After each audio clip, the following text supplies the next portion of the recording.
Еще раз доброе утро, дорогие телезрители. А это утро с нами встречает Костоев Магомед Башир и Дзейтова Рукият. Доброе утро. Доброе утро. Рада вас видеть сегодня у нас в гостях. Стартовала декада ингушского языка, и мы знаем, что колоссальная работа проводится драмтеатром.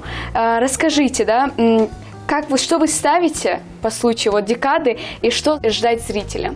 Национальный театр – это уже самоопределение, что мы должны быть в первых рядах участники этой декады, этой проблемы, нашей общей проблемы, языковой проблемы.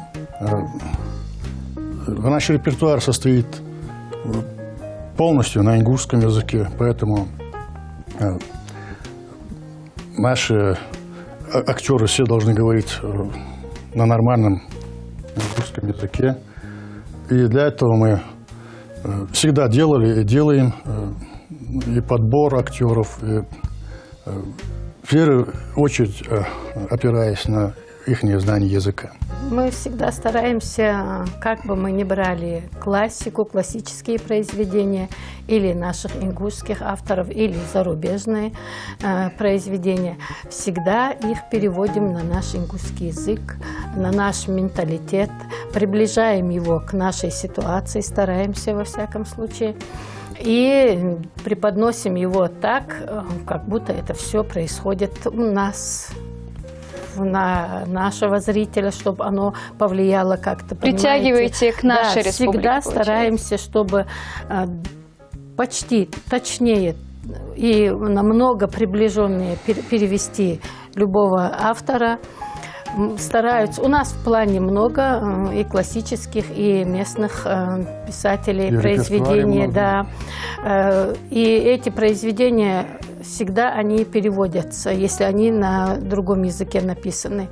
Будь ли это французская вещь, или это российская, или там, например, Гоголь «Ревизора».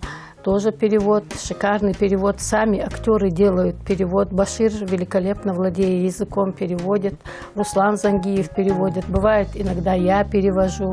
Стараемся делать вот этот акцент, чтобы он более ложился так, чтобы не упустить те моменты, которые в этом действии в пьесе находятся, и передать их нашим, вот через наш язык, чтобы наш зритель почувствовал.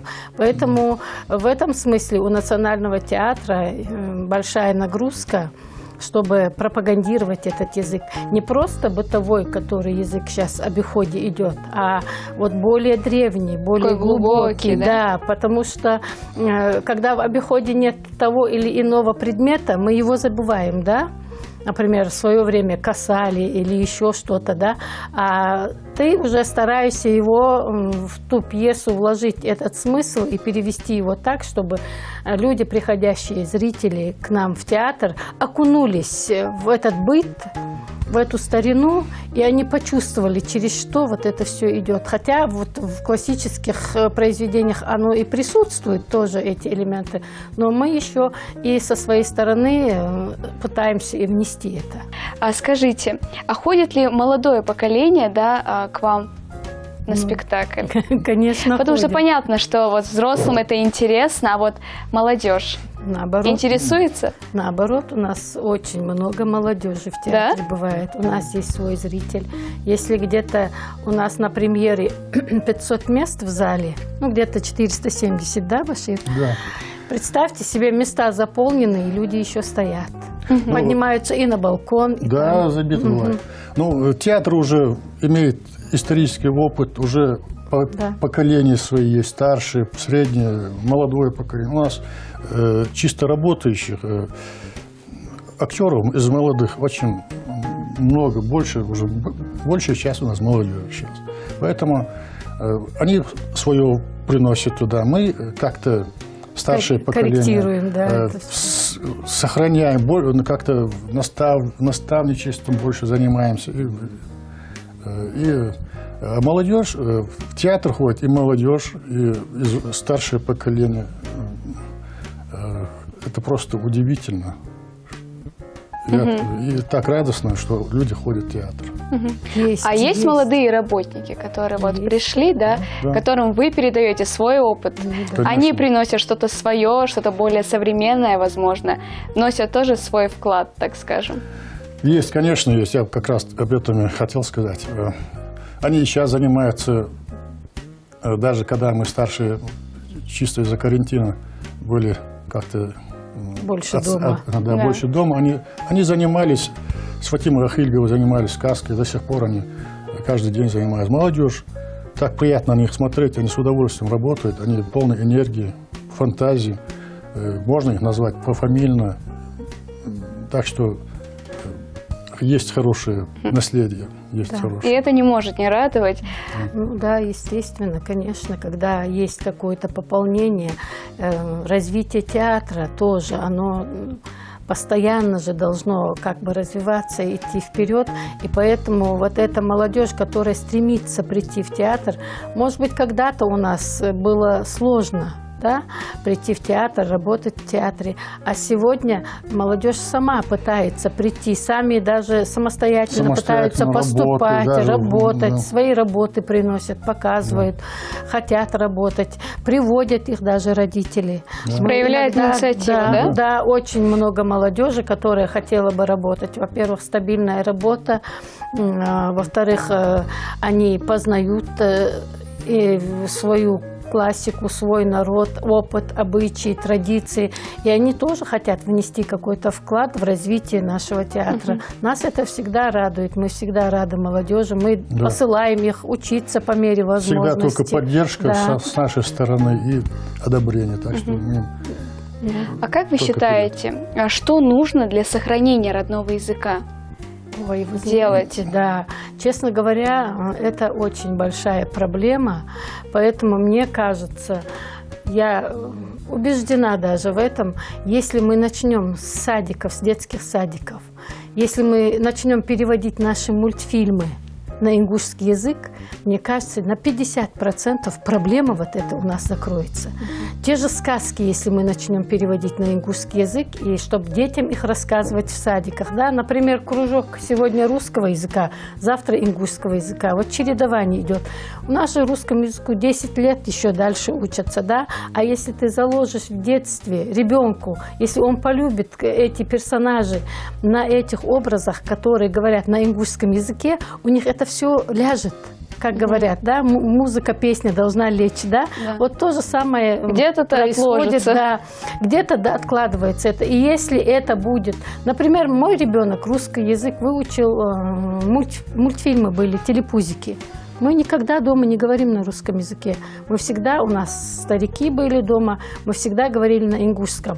И я думала, у меня, наверное, проблема будет, да, с ребенком, когда она в школу пойдет. Нет, она смотрела эти мультики, и преподаватель... Они как губки впитывают эту всю сказала, информацию. что она не только говорит, она понимает, о чем говорит. Вот то же самое и дети.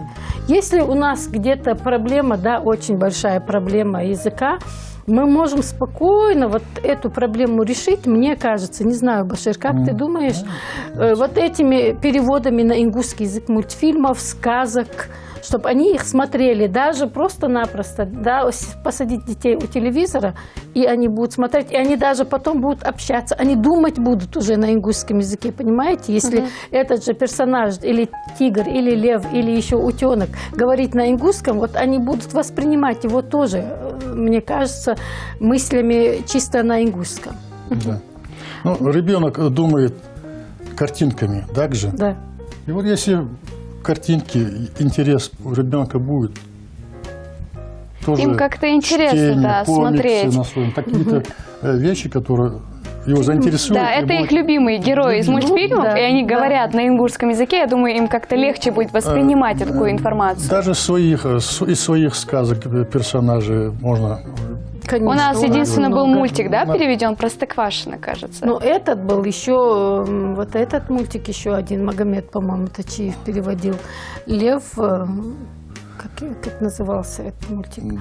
Но сейчас ребята молодые, «Король лев». «Король лев». Да. Сейчас молодые ребята занимаются этим вопросом. Они иногда и некоторые фильмы, отрывки из фильмов переводят, и настолько это бывает отрадно, когда ты на своем языке, приближая персонажей к тому или иному человеку, воспринимаешь его, и настолько оно ложится потом. И я считаю, что мы бы закрыли бы эту проблему, честно говоря, именно чтобы дети наши говорили на языке, на ингушском языке. Это нужно делать, это нужно и в школе, в начальных классах, и в садиках начинать. Но, к сожалению, сейчас нередко встречаются случаи, когда молодежь, возможно, дети отказываются от изучения языка в школах.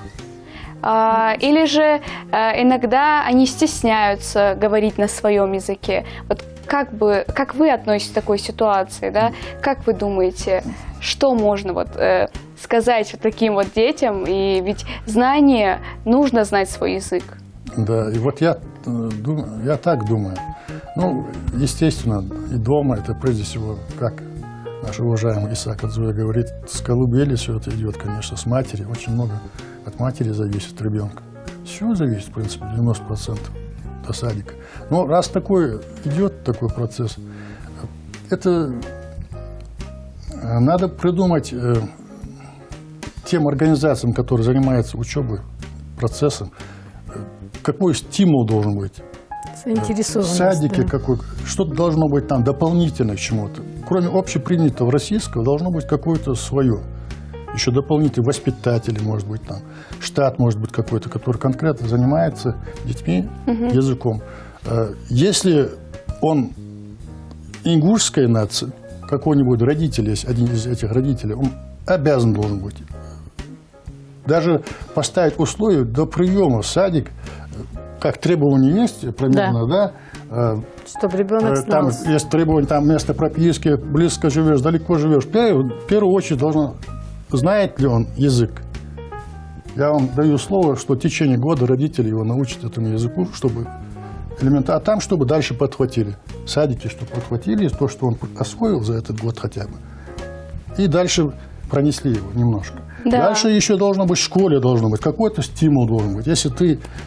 Те же олимпиады, те же заинтересованность детей, даже те же конкурсы. Я не знаю, есть ли он у нас ЕГЭ входит, ингушский, должен входить? Я знаю, что в нашей школе, чтобы получить доступ, да, мы всегда писали диктанты на ингушском языке. Вот это хорошо. И даже я помню, что вот когда мы переходили с 10 в 11 класс, мы сдавали пробники, да, по математике, русскому языку и ингушскому. Очень важно, кто их принимает там.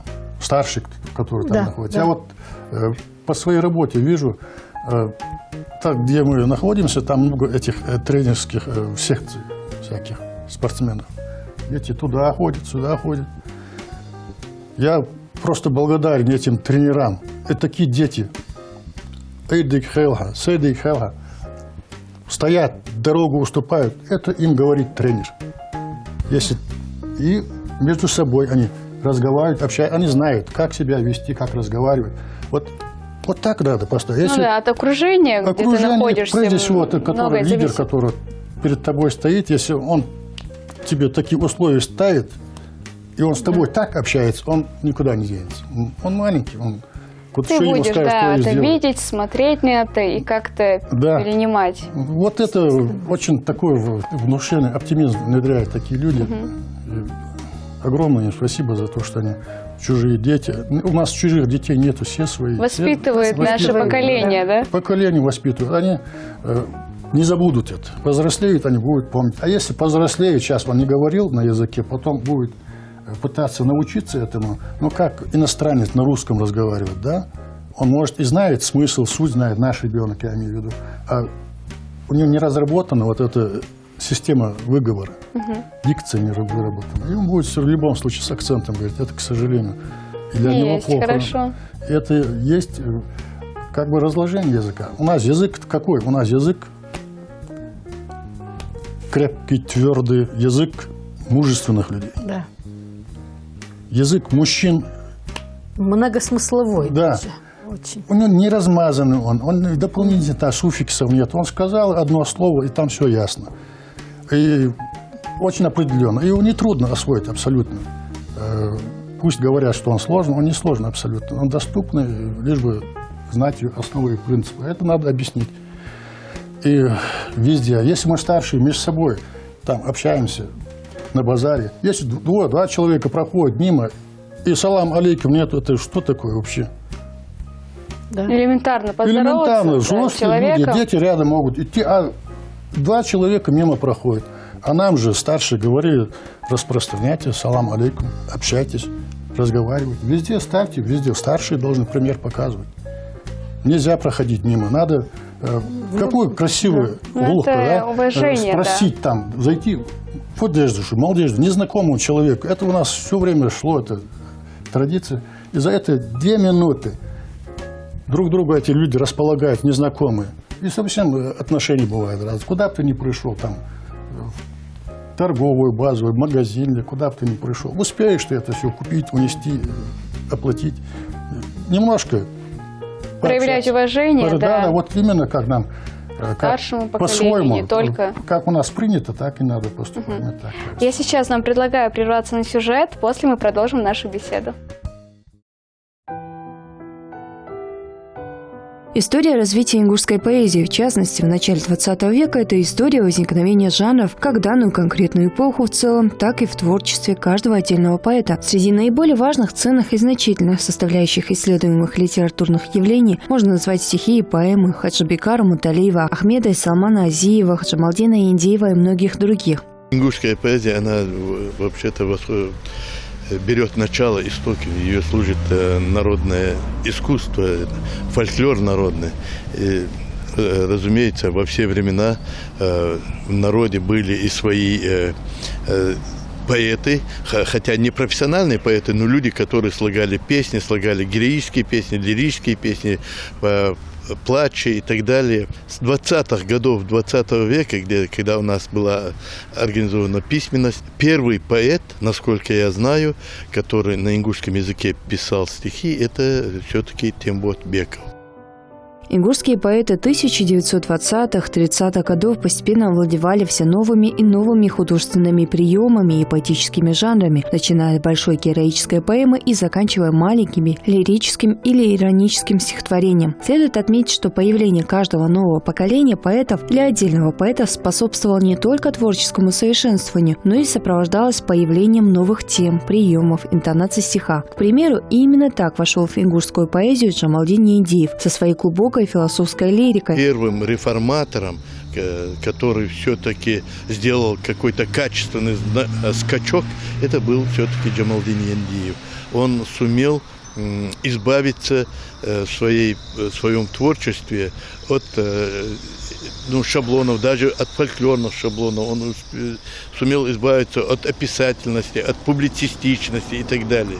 Исторически закономерным фактором, оказавшим неоспоримое влияние на ускоренное формирование молодых национальных литератур в начале XX века, явилась русская литература. Связано это с тем, что русская и национальная литература формировались на единой политической и общественной исторической основе. В то же время необходимо подчеркнуть, что основным фактором становления литературы является национальная действительность с характерными для нее социально-экономическими и культурно-историческими особенностями. И в данном случае русская литература выступала в качестве художественного примера, ориентира. Она давала национальной литературе возможность укрепления собственных художественных традиций. В 1934 году в Грозном состоялась первая объединенная конференция ингушских и чеченских писательских организаций и кружков. Результатом работы конференции была создана единая писательская организация, которая наметила основные направления развития национальных литератур. В ее состав вошли ингушские писатели Идрис Базоркин, Хаджибекар Муталиев, Ахмед Азиев. В ингушской поэзии исследуемого периода особенно наглядно проявляется революционно-романтическая линия. Об этом свидетельствует творчество Тембота Бекова. Во всяком случае, очень многие помнят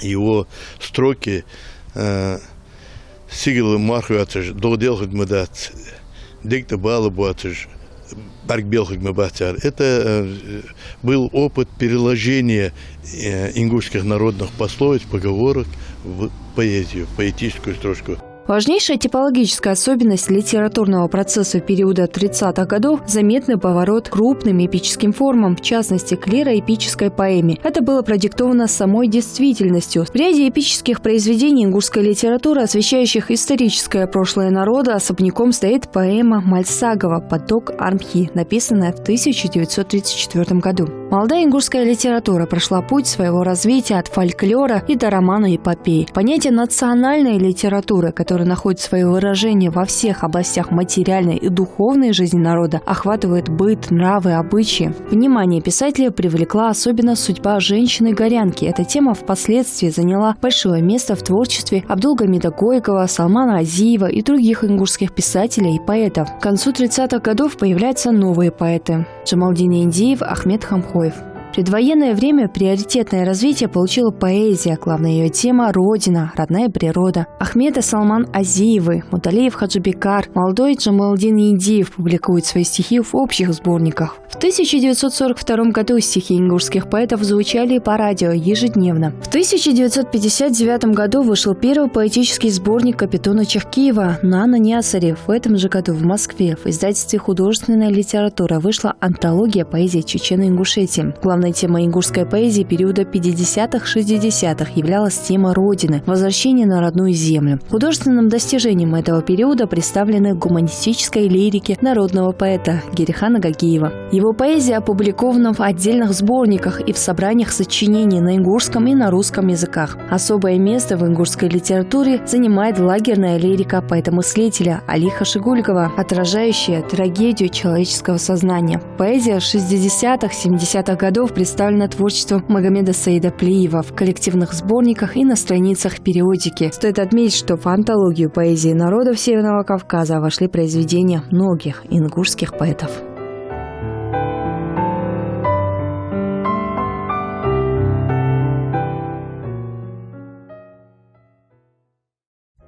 А мы вновь в студии. Я напоминаю, что это утро с нами встречают актеры драматического театра Кастеев Магомед Башир и Дзейтова Рукият. И продолжая нашу беседу, я всех гостей спрашиваю, какие книги они любят читать, да, именно наших авторов. Вчера мне учительница посоветовала мифологию нашу. Вот хотелось бы у вас узнать, что вы предпочитаете, да, прочитать среди наших авторов, и чтобы вы могли посоветовать молодому поколению и не только? Я бы с удовольствием хотела, чтобы все прочитали, сейчас я заканчиваю этот роман, Исы Кадзоева «Галгай». Вот если вы хотите понять ингушскую суть, менталитет, характер, обычаи, насколько они были воинственны, мужественны, целеустремленные, сплоченные, если вы хотите уйти в экскурс, какими были наши родители, предки, я всем советую прочитать эту книгу. Она несложная, да, она на ингушском языке, да, он вместо АО пишет УО. Ну, с нескольких уже листов прочитанных ты уже начинаешь его привыкаешь к этому привыкаешь слову, к да? этому слову и идешь. Я бы очень хотела. Вот я читала именно Ису. Сейчас мне подарили стихи, сборник стихов Аслана Кадзоева. Очень хорошо пишет. Очень правильно, очень глубоко, очень емко тоже. Надо вот этих молодых авторов тоже наших книги читать. Да, я понимаю, там экземпляров там 1000 или 500, они выходят малым тиражом, всем они недоступны, но их можно, как мы передавали из тьмы веков, из рук в руки, да, читали его Башир раньше, да, когда эта книга появилась. То же самое можно и сейчас сделать, чтобы передавать из рук в руки, и чтобы читали. Вот тогда, мне кажется, действительно ингушский народ будет знать, откуда он, зачем он, для чего он на этом свете живет. Ну, читать у нас очень много есть, что интересно. Да. Я бы с удовольствием снова и снова перечитал бы наших старших писателей. Тот же Абдулхамид Гойгов, тот же Бахаудин Зязиков, Да. Плиев Махмад Саид. Ну, Чахкиев Саид. Ну, конкретно я не могу Да, сказать. вот Выделить, многие да, говорят, что сложно выделить среди очень наших сложно. авторов. Ну, то, что Рая говорит про Кадзоева Ису, да, вот очень интересно, я поддерживаю. это уже более ближе к нам, по истории написания, я имею в виду. А вот те, которые первоначально стояли, вот когда еще алфавит только разрабатывался, то есть он был составлен, а на этом алфавите ингушским языком они писали произведения. Да. Это очень интересно. Язык там другой. Там Глубокий, да. хороший, такой богатый, сочный язык. Азиев, Салман и так далее. Вот очень много у нас таких замечательных писателей и поэтов из прошлого. И сегодняшние есть тоже очень много интересных сегодня.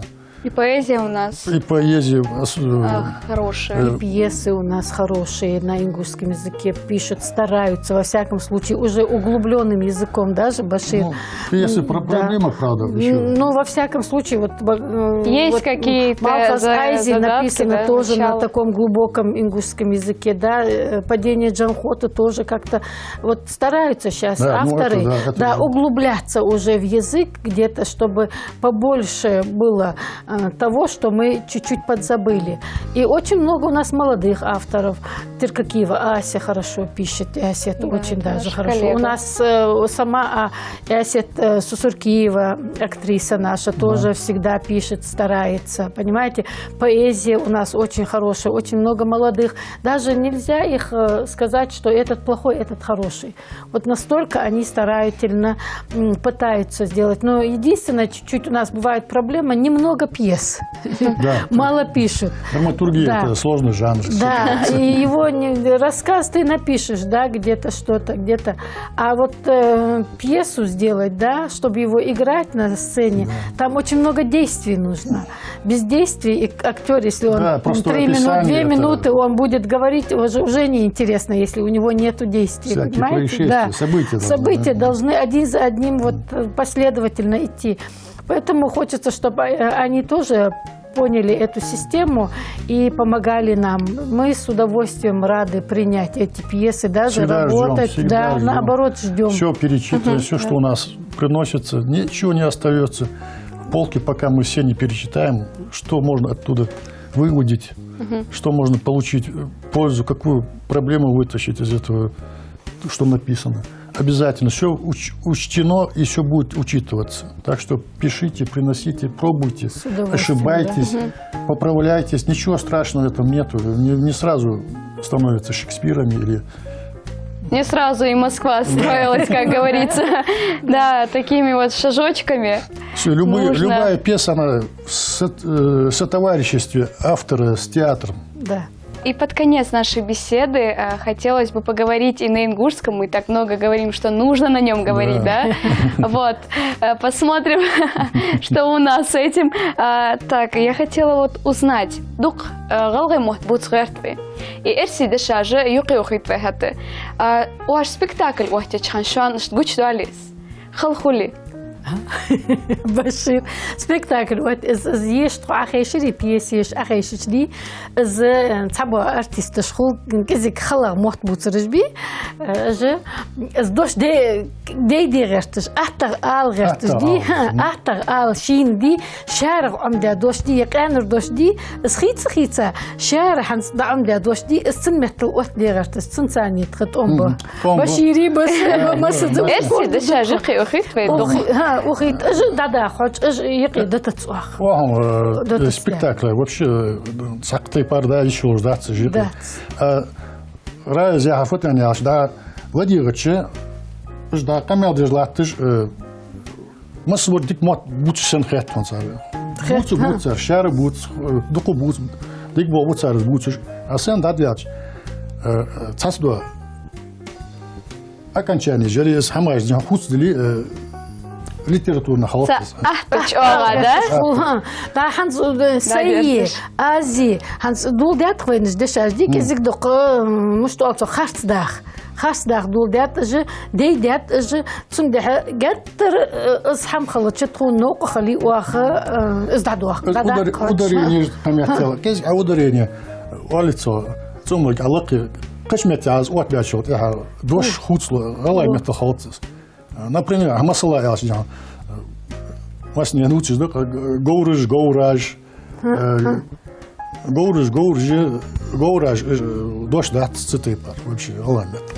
Аз Мухаммад حاجكاج ударение хахица шот я. Вы это дед Вейгер. Эсси доши. Да. تون ده يا أخي أزديش السنة خلص عدا أول شخنا وي ديش المحتسعبة بوتش بمحتساق ببيتي هنز غاسقي ما بي بيشت говорится يا أخي. Да, по-разному. وي مكتد اسحم. طاقت سيقي زيقي يودجو از نيت غراني از شعر نيسي يسو حمن حبوتش بمحت وي نقي بشير زياخش بس بوتش خان حم اشت زوت السنة حالته وان تسقو از دوش خارت عقولي عليه لا مش خلص نوقو خلص خلص حابة أحكي زريتي زوز مل دق باقي نخب خيلي بحكي عليه لا دال سارديشن مخوز موت بوتش قارب موت بوتش ديك بوغ بو أجر بوتش شنير بعش تحدوالش ديك خيط خون أج اشت في محتل سبيكتاكلش وتجاخش دق رياضة بولوجا حتى بحكي برك الإلي ده باقي بانخ زعما برج صار غلادوخ باقي شار حتى بحكي اس إلتش الحمد لله إلي مخيتي حن إرندات واخد يجدو حم ويموت كيك بن بات دل أخيتما شي بولشتي بار قدوة قيا زبليا نيجوا شي بولشتي بار بسابوي تنا دي زرفت از شي بولشتي بار تن دانيل بريه تن حبوتري هني عاتش قدوة محتاج دات سيقي يقيت سقوحتش ده دشاجة مصنع مالله بموت إرسي موت ودين الموضوع حتى سيات يشواتش دشاجة مخوليت سيقي عن ترمينج وقت سريع قدر ديان ساتس دو دشاج نو موج شيمت على شغل دو هم استيحاء دتي قبل هاي آل يشواتش دليمار آل يشوات يقيت داقش دشاج مشت يلقي حاجة ويبقص فدوي آل شغل ده هم ويغلق هذا ويقرد وش إجر ويعشر جت ده هم دق موتيا ديتي ويعشر وذلك قام وعشر زيرك بيهان از مرزلو يقي والجي تاخديهان از ويلورت بيتش وي نيان موت قمن غانس يا خا بوش دشاج مديتنا والجي بوش ليل بياب از باق ويدبخاج ويدياج ليل بياب از خص غوربيش بقى بوتم جوق واد مخن بقى بوتم قصدي قمتيو زي از دواتش تروي واتش يقيدي هان راح تيهن دوس دوش بقى بوتم متسابوت دوتش مسلاج دوتش تريان يردش اش وقتات لجاش حدا وين بتابو تقريبا هان ويتساب تهدوا اج مدي صار حدا مدي ويدخل وين از وين بوتش ديتي شو أخير من ناخذ قيدا. ويقدر شغل أخشى نورد قادوخ كدوا تصرفت يح سون خيترجع يح إزدل موت اسقو حما القطة تدوقش اسحم تعلقش درجة دقة أوتها سو حمن إيل لا تيختها يلا حي متشحر دودل ديس أستحور يعني بس تسو بيري بيش مشك إيش فالقش غلغي مثل دواخش اشتان مخلط بيرش دا حوقش مخلط بيري إيلاج غلغي مثل حلقي يجد قشقمي مثل اشتياج دا وقلج وي ازدع قوارق بوي اس نيس دول سنخيت سنك ازيك دوق نوقس تخدت سمتا تسو وي نيي باغشار دوق وين اش ميتوديتشسكي اش وال تاريخ اش ديال قخيت متحار دي خدولج مدي تنت بوخ بوي بوخ بولج بوي موت بولج بوي قوارق بوي ازدال حق الحمد ديست سنة عنزة دعج عربي بوتي لا سيدي ماركا يحيوش سقو ضد ان خيتسون ازداد يتصد زليل ضد ويم قون ملدوج صح من يحيولوجي تقوجي كزيك دوق دا وخدشاج وخبشي رزاخش بس قتش من دشاج غاسقي ارسي دشاج انجلي دشاج حد يعني تكنيكا دواغش دو دشاج يقيلي الخاتو يزيك دوق دا كيك باب ازموت صونم از يخ مت بو بولسن خيت والدي دي قريل دويس كيك بين باحث قاعد دير خدت صدامه Диалез Хлшан Тахан Тхатик Шахадахкара. Спасибо вам большое за вашу работу, которую вы делаете каждый день. А я напомню нашим дорогим телезрителям, что это утро с нами встречали Костоев Магомед Башир и Дзельтева Рукият. Эфир «Утро» продолжается, и не переключайтесь.